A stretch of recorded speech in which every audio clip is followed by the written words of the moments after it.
Okay, folks, here's a quick review of the Injustice Superman figure that was produced by Mattel as a part of the DC Comics Unlimited line of products. I picked this up at Walmart for $15.99. So, as I said when I previously reviewed the Injustice Batman figure, I just don't consider myself to be a big video game fan. However, I did see some pictures of this figure on various toy collecting websites, so I decided to go on ahead and buy it and add it into my DC Comics figure collection. Alright, so when I first got Injustice Superman out of his packaging, I liked his overall appearance and I liked the design of his costume.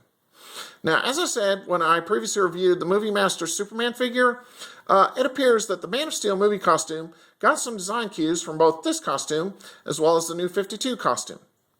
And now that I've been able to see this figure up close, I still hold to that opinion. I did find it interesting that this version of Superman has some touches of gray in his hair, and I think that makes for a more distinguished look. I like the appearance of his cape, and I like the dark coloring of his boots.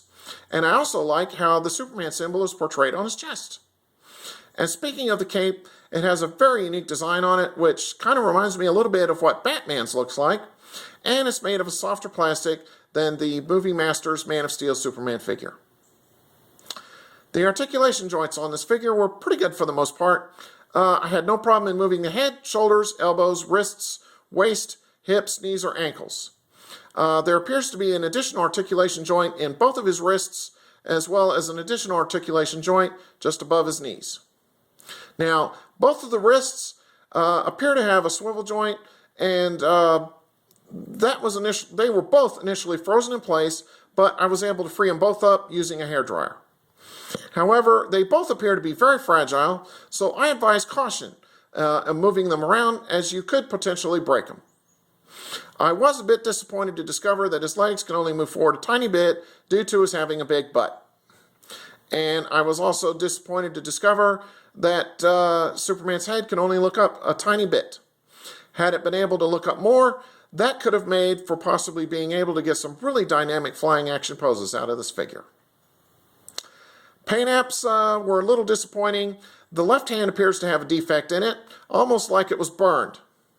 I also found some chipping and some paint slop on the back of his left hand near the wrist. So let me pause here, zoom in, and I'll give you a closer look as to what Injustice Superman looks like.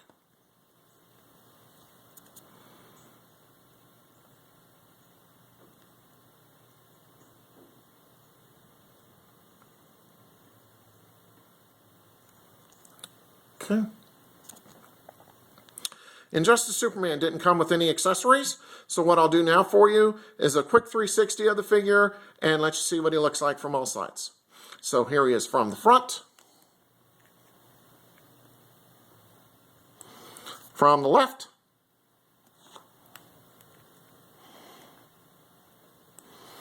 from the rear,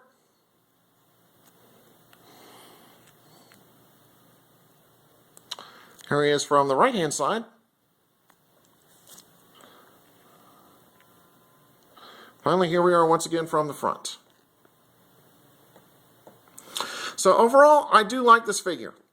I like the look of the Injustice costume quite a bit. And I also like that he has a touch of gray in his hair, as that makes him look a little bit older.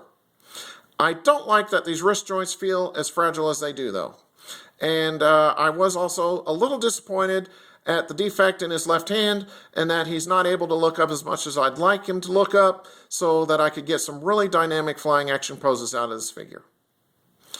And as before, I do wish that these figures came with stands, especially when they cost $15 to $20 a piece at retail. But even so, I feel that the positives of this figure do outweigh the negatives, so I'm going to go on ahead and give this Injustice Superman figure a great recommendation. I feel that this is a good addition to a DC, Superman, or Injustice figure collection, so if you see him in stores, pick him up. Alright, so on that note, take care and stay tuned for my next review. Have a good one.